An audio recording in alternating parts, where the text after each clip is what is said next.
All right, welcome to Bet the Edge. I'm Jay Croucher, joined by Drew Dinsick. Today we're going to talk about USA, Iran to decide who gets out of Group B. We're also going to talk NFL. We're going to look at the Miami Dolphins in particular and which AFC teams may rise up to contend with the Bills and the Chiefs. But Drew, let's start off with the big game. USA, Iran plus 300 to win, which I don't think they're even that interested in doing. They're more interested in the plus 230 draw. And then the USA are even money to win. What do you like in this game?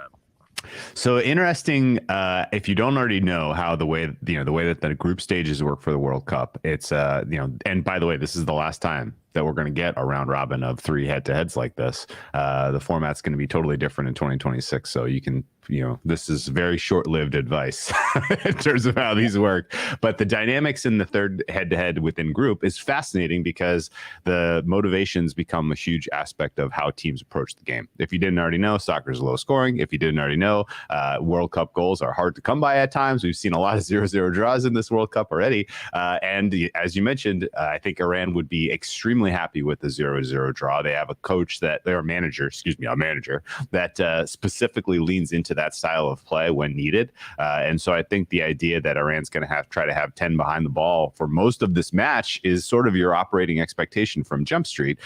They are going to come into this match with the expectation of we will not concede.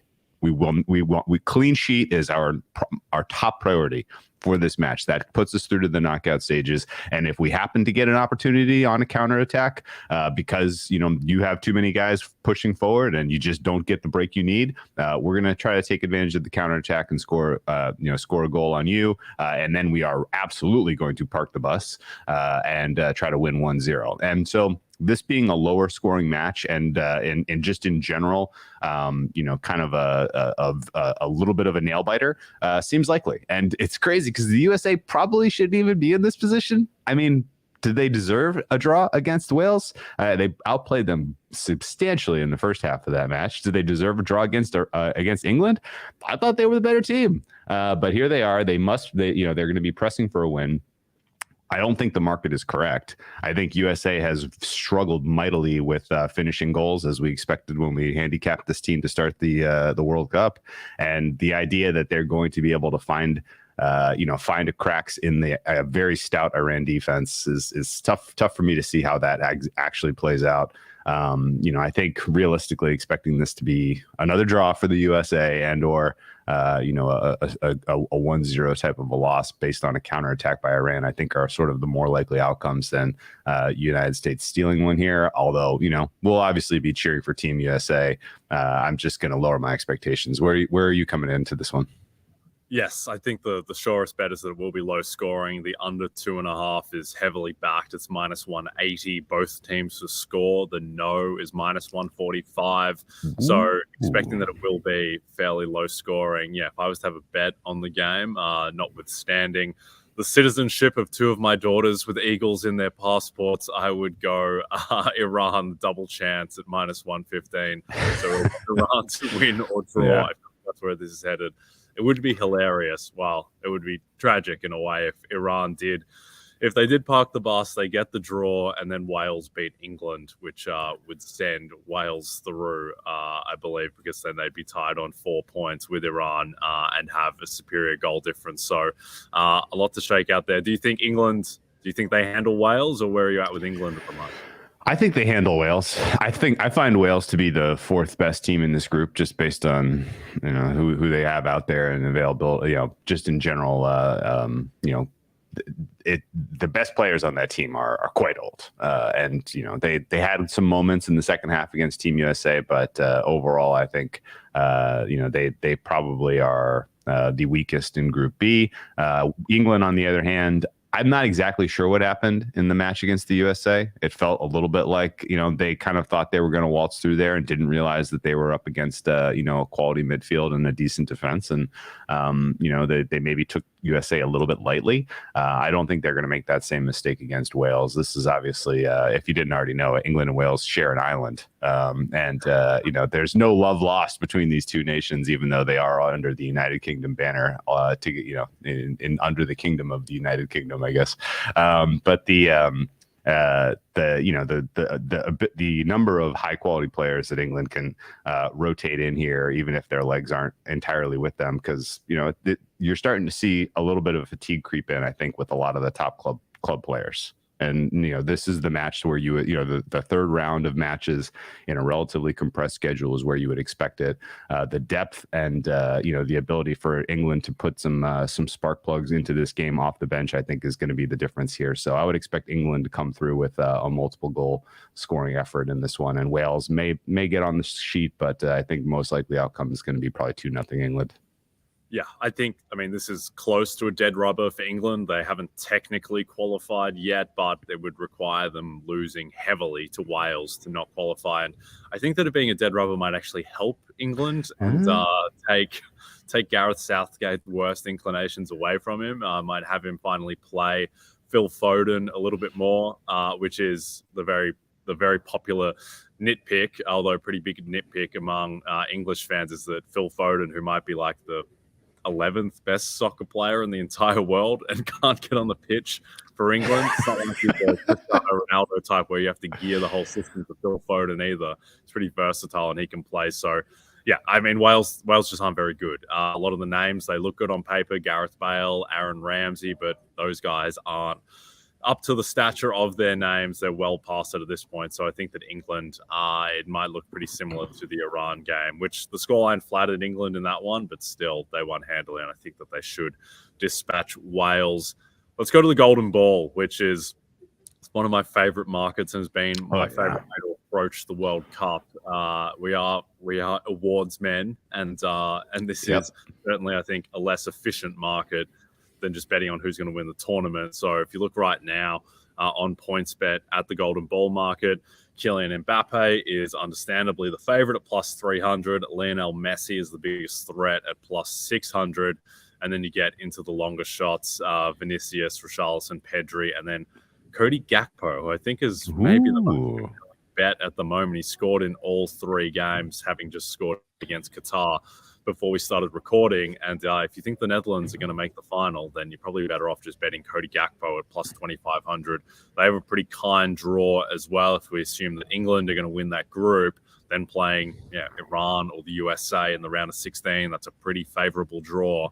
And then from there, it doesn't take much for the Netherlands to get into the final. They haven't been that impressive, but there is a lot of kind of MLB playoffs to the World Cup where it is a bit of a luck box. So what do you think of Cody Gakpo at plus 2,500? I like the way you framed it. This is the luck box kind of a situation. And if, particularly the fact that Netherlands could get through to the semifinals look likely, the way that the draw is breaking for them. Now, if Argentina wins and is the winner of C, then a lot of my perspective changes, and that's what the market thinks is going to happen. And so, a potential quarterfinal head-to-head against Argentina is not the best case scenario for any kind of Netherlands future, but nothing that I've seen out of Argentina suggests they're the team we thought they were coming into this tournament. And then Netherlands look like they're building something here. Cody Gakpo is not a name that I knew heading into this tournament. He was PSV. He's a PSV striker, but he has produced some unbelievably high quality so far. And, this sort of thing happens. I remember, what was it? Was it James Rodriguez from Colombia? Kind of had a similar breakout a couple of World Cups ago. Got himself a nice little deal with a big payout from Real Madrid out of that one World Cup. And, Gakpo, if he's feeling it, if he can continue to compile goals here, particularly, with his favorable draw, then he's absolutely going to be in the conversation. He's definitely in the conversation, I think, for Golden Boot, which is most goals scored. Any success that the Netherlands has at this point he's going to be the lion's share in terms of getting the credit for that because of his singular contributions offensively. So exciting look, 25-1. If the Netherlands gets to the final, he's going to absolutely be in the conversation. Yeah.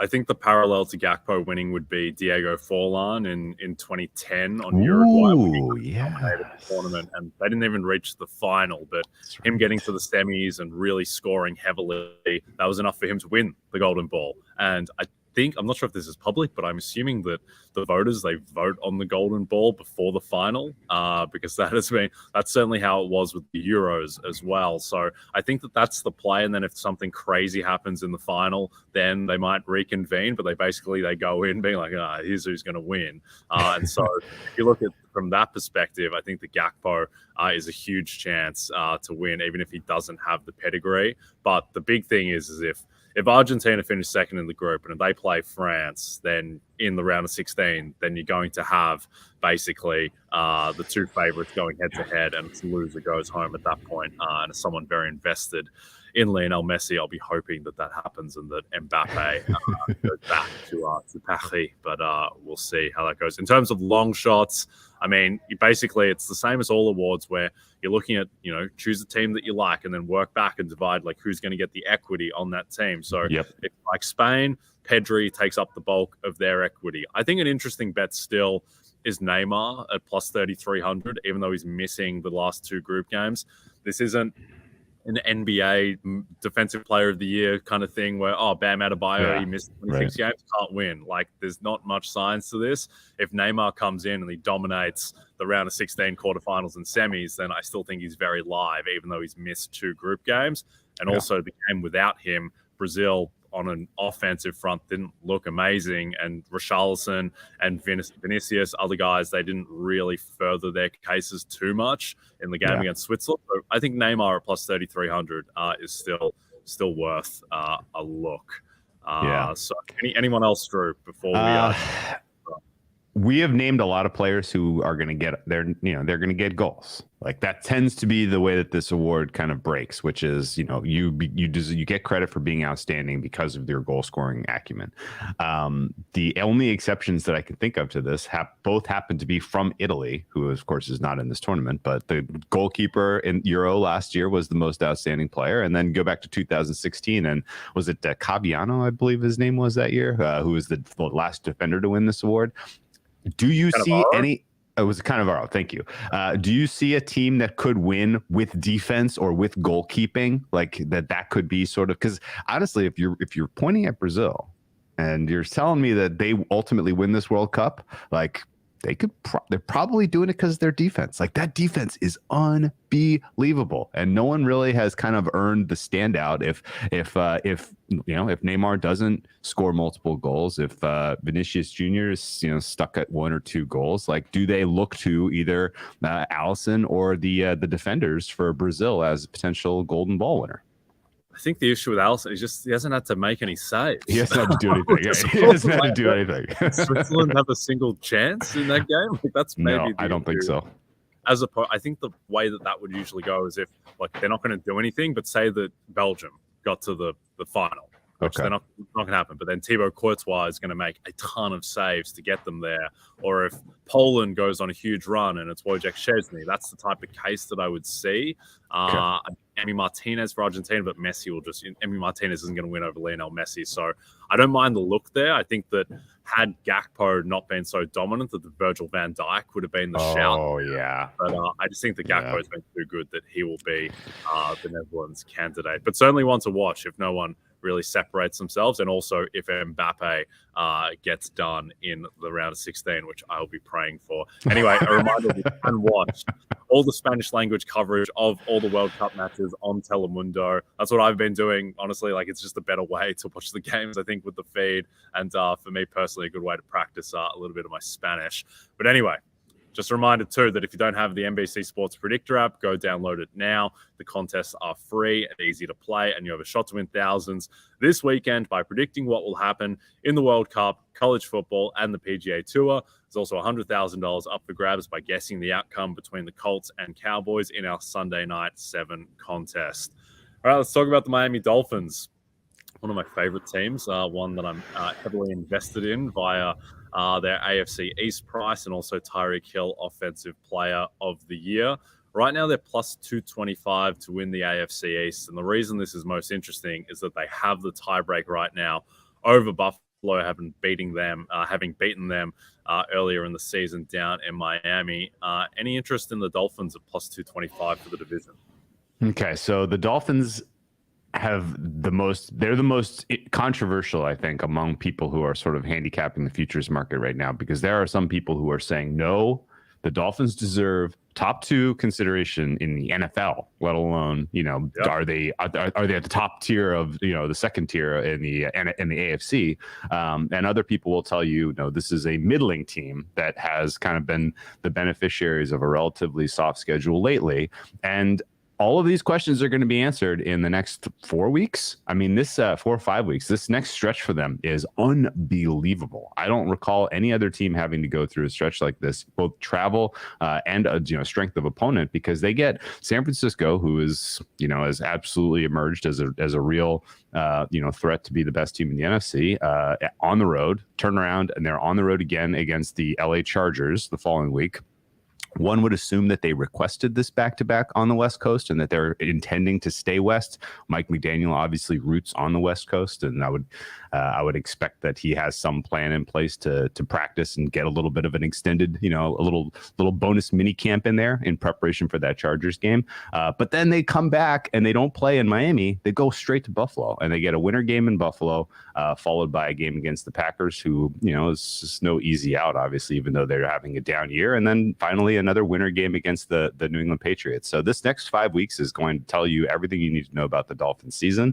And I think the fact that they are having difficulties with pass protection combined with the loss of Teron Armstead is notable, especially considering this run of teams that they're going up against who have, bona fide pass rushing threats. So very, very excited to see how this plays out, because if they can kind of continue to capture what has made this team so fun to watch and so fun to bet on, which is just dynamic pass offensive, game planning and scheming that has just lapped the field in the NFL this year. Like literally, you can usually say, Andy Reid and, a couple other guys are kind of, in general, sort of rewriting the way things are done in the NFL. This year, it is Mike McDaniel almost alone in terms of what he's doing from a scheming standpoint to really elevate this team. And so I'm excited to see how that matches up against some of the elite teams in the NFL, because we haven't seen it for a while. Miami has been picking on, the absolute dregs of the NFL last handful of weeks, wins against the likes of the Texans, Browns, Bears, Lions, and Steelers.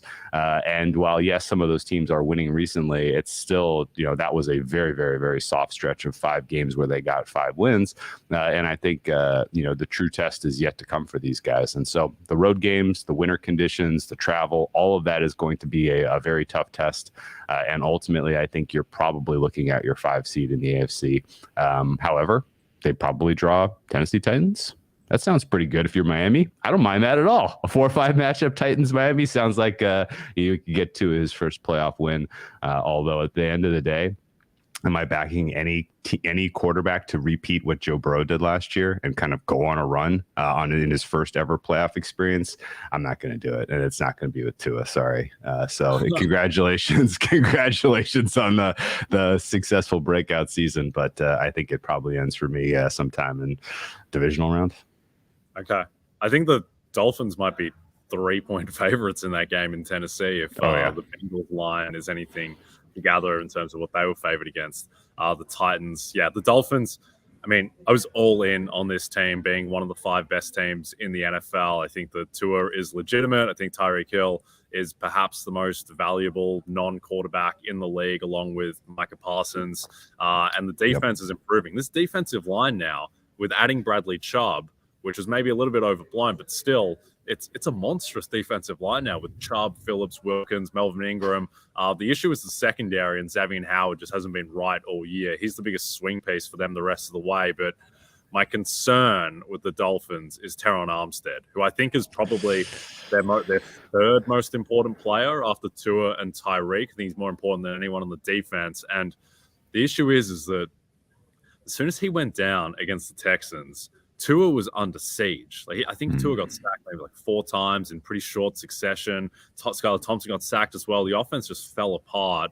And, when that stuff is always worse when it happens in game as opposed to when you've had a week of preparation. But at the same time, now you're going up against Nick Bosa and the 49ers defensive line. And that's a really weird game because the 49ers are banged up too. McCaffrey has a knee thing. Debo has a quad and a hamstring.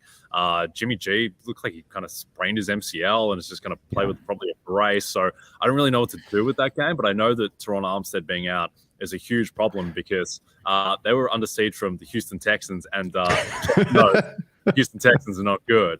So that would be my concern. If they can get Armstead back, I think this team can win the AFC.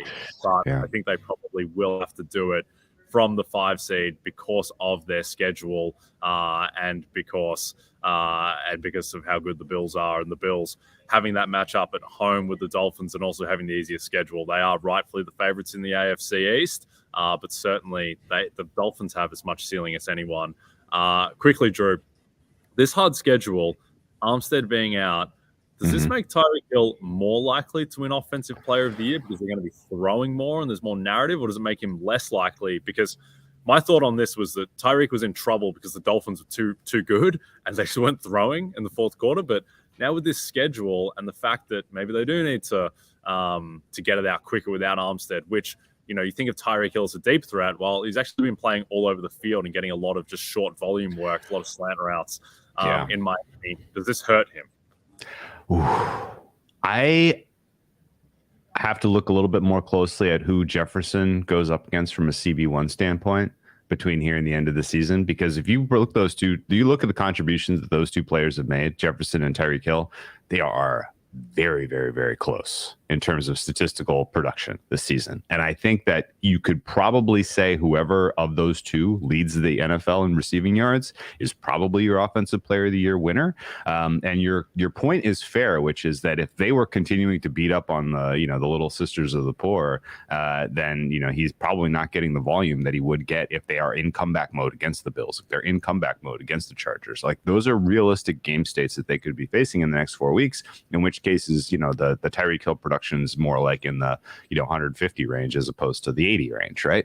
And so Tyreek Hill is a little bit of a boomer bust kind of production guy. Like, he has a lot of games over his history, his resume, where he's in the 150 200 yard range, single games. And so if those happen in the right moments, the matchups that all of the eyeballs are tuned in for, then I do think that helps fortify his case. So your point is fair. The credit, win or lose, is usually put on the coach and quarterback. The production is what's going to matter more for Tyreek Hill. Like, if the Dolphins are the 1 seed or the 5 seed, I don't think it really changes the fact that Tyreek Hill's Offensive Player of the Year candidacy comes down to, is he the leading receiver in the NFL in both receptions and yards? And right now he is on that path to be that guy. But I think that the hard schedule probably helps amplify that a little. Yep, I think so too. And I think, like, Jefferson, his schedule, his big game is this week against the Jets and their secondary. Jefferson against Gardner and Reed. But after that, it's Detroit, Indianapolis, the Giants, Green Bay, and Chicago. So he's going up against a lot of bad defenses. I don't think that really matters for Jefferson because, he had his best game of the year against the Buffalo Bills, who even have a pretty good defense. So I don't think that matters so much. I just think that, I just think it's a coin flip at this point. The market now has Jefferson favored. I just think it's a coin flip. It's 50-50. Yep. They're separated by 1 receiving yard right now. So definitely a fun race to watch down the stretch, and we'll be talking about it lots. Before we jump into the rest of the AFC picture, download the RotoWorld app to receive breaking player news all season long. Stay ahead of the competition by favoriting players on your roster. Get the latest injury updates, player news, and much more delivered right to your phone. It's available in the App Store today. All right, let's talk about the AFC. The Chiefs are justifiably the favorite now, plus 190. The Bills dealing with a lot of injuries, plus 225. And then the Dolphins, Ravens, Bengals are kind of the jumbled up second tier. And then you get into the Titans, the Chargers, the Pats, and my New York Jets as the long shots. Is there anyone at the current prices that you like?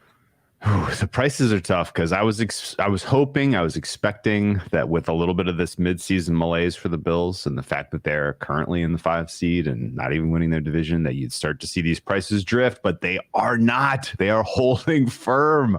And so you're not getting a discount right now on the Buffalo Bills, even though if the season ended today, they would not have even achieved as successful of a season as they had last year. But people are expecting them to run amok in the playoffs again, which, they have the sort of key weapon in Josh Allen for playoff success. So I get why, that this price hasn't really budged much. At the current prices, Ravens and Bengals, I think, are the one you have to circle, because those two teams, whichever of those two teams wins your AFC North, and I know I'm disrespecting the Titans yet again, so apologies to all of the Titans supporters and fans out there. But I think the 3 seed goes to the Bengals, Ravens, whoever wins that AFC North. And at that point, you then don't have to go, presumably, you don't have to go on the road and face an Andy Reid team coming off of a bye in the second round of the playoffs. And so I think that's where most of the equity is going to be. You want some other team to go deal with that, maybe some other team to go get an upset there. Right. I don't think you want to be in the position where you have to go through Kansas City off the bye and get that win in round 2 of the playoffs. And so I think that's where the value is going to, going to manifest. And, Ravens obviously haven't really proven much. There's a little weirdness going on there between the coaching staff and the most important player and quarterback. He's obviously frustrated with what the front office has done, both in terms of, giving him support financially and long-term security, as well as providing weapons for him to work with in the offensive system that they're trying to operate there. So I have the Ravens flagged as a team that might be, has the potential to implode a little. And the Bengals, they have an exceptionally tough schedule. We've covered that at length. I think we even talked about it yesterday. So it's not ideal to get involved with them at this point in time, but instead hope that maybe they lose to the Chiefs this week. Maybe their price slides into the 12-1 range, at which point I'm buying Bengals, and I'm hoping that Chase gets healthier, Burrow continues to develop, and they can potentially go on a run like we saw last year. But it would probably have to be, I don't think they're doing it out of the wild card. They're going to have to catch and pass the Ravens. But again, I think that's possible considering the state of the Ravens and what's going on in-house over there. Yeah, that's interesting. The Ravens, I just think the wide receiver situation, I just think that's a season killer. I just don't think that is a viable, it's Demarcus Robinson and Devin Duvernay and guys like Oliver is getting involved now. Yeah. They're hugely dependent on Mark Andrews, obviously, who hasn't had the season that he had last year. So, Deshaun Jackson as well might be an important part of the team. And the defense is good, but it's not. I don't think it's all world enough to compensate for the issues that they have with skill position players, and also they're not going to get a first round bye, so they're going to have to play each week. So the Ravens, I think the Bengals probably have more upside just because of the passing game, but still their secondary is extremely damaged. So there are two teams and prices that are that you haven't mentioned at all. They're a little long down the board, and also it is difficult because you'd rather find the long shot in the NFC where the big dogs aren't as imposing as the Chiefs and the Bills. But at the same time, I mean, the Chiefs and Bills aren't the 2007 Patriots. It's not that situation, although they are pretty scary. Two teams I think are just teams to monitor. I probably wouldn't bet them at their current prices, but the New England Patriots are number 2 in DVOA. And to me, the most interesting thing of all of last week is that Mac Jones looked phenomenal against the Vikings. He looked fantastic, and he looked like the guy that we were expecting him to be coming into the season. And I think that if you want to paint the picture of, Mac Jones is actually going to be really good the rest of the way, then you have all the paint there for you and the brushes, because, it was a weird start to the season with Dan Patricia, new offense, which, takes time to get integrated. And then when Mac Jones came back, he clearly wasn't right against the Bears. And then he plays 2 games against a really good Jets defense. And then he plays the Colts where they're playing Sam Ehlinger and the Patriots don't have to do anything.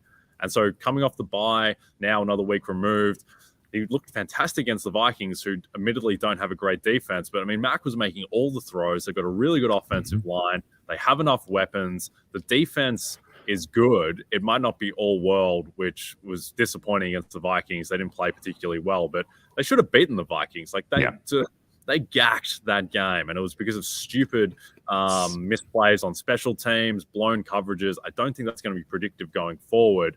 The issue is they have a tough schedule, and they are sitting outside the playoffs right now. But that's just one to monitor. If the Patriots are in a position where they're clearly going to make the playoffs, I do think they have more upside than people give them credit. And then I'll get your thoughts on the Patriots, but also want to chuck in the Chargers are plus 2,200, and that win over the Cardinals now makes them a favorite to make the playoffs.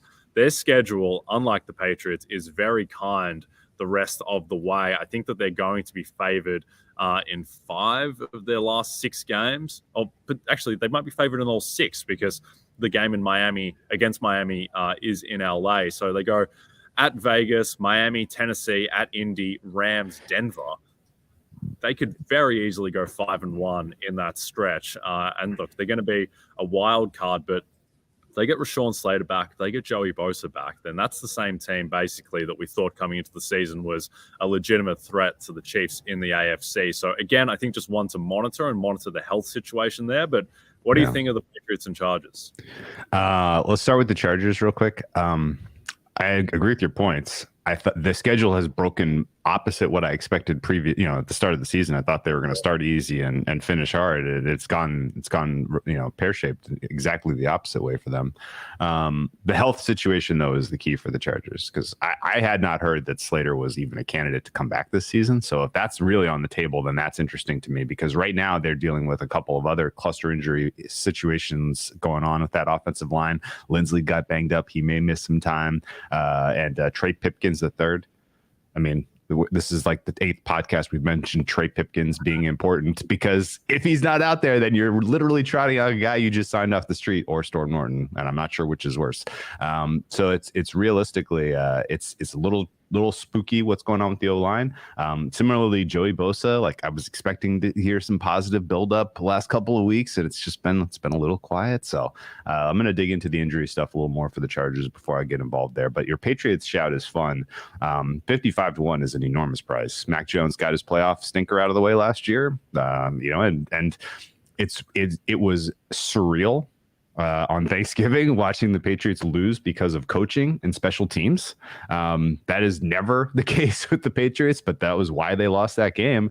Belichick, some of his decisions in terms of offensive coordinator hiring and, development of Mac Jones have been very questionable this year. You wonder if he's still got his fastball. But you would expect that he has that defense ready to play coming down the home stretch. And I like the way Mac Jones looked. Absolutely. And I think there's a bet to be made on the Patriots team total over on Thursday. We'll save more of that for a couple of days from now, but I do think Patriots are a little bit of a sleeping giant, and that 4th spot in the that 3rd wild card spot, 7th overall seed, is it's there to be stolen. I don't know. It's going to take a special kind of home stretch performance out of Mac Jones, and I know that a lot of people won't believe that that's even possible, but I actually still give the Patriots about a 3% chance to win the AFC East, so they could get home games. Yeah, could get home games. It's live. They get 2 games against Buffalo, which isn't great for your AFC long-term proposition, but for winning the AFC East, at least that gives you some variance there. Yeah, I just think also it's key to watch like who's gonna sneak into the 6th seed over the 7 or the 5 seed even, which is still in play for all of these teams, because you don't want the 7 seed if it's going to be Buffalo in the 2. Dodging that is going to be really significant to potentially only have to beat one of Kansas City and Buffalo if someone else can knock them out. So I do think that dodging those the big dogs in round 1 is going to be pretty key. All right, just one to monitor anyway. Rashawn Slater, they've left the door open for him to come back, as opposed to J.C. Jackson, who's just done for the and Bosa should be back. But yeah, definitely one to monitor. When you were going long shots, I'm just glad you didn't open the door for the Jaguars. I didn't want you to get my hopes up for the Jaguars. It's fighting their way back in. AFC South is live. It's very, very live. They played Tennessee twice, and I think they might be better, or at least they 80-1. Yeah, I like it. All right. Tomorrow, we're going to talk about the teams that advance out of Group A and Group B for the bulk of our listeners. I will hope that it's the USA is in that mix. We'll break that down tomorrow. We'll also talk the NFL slate, including that Niners-Dolphins game in more detail. But until then, don't forget to check out NBCSportsEdge.com for more information to help you with your wagers. Thanks, everyone, watching on the NBC Sports YouTube channel. And if you're listening to us in podcast form, don't forget to rate and subscribe to us. From Jay Croucher and Drew Dinsick, we'll see you tomorrow.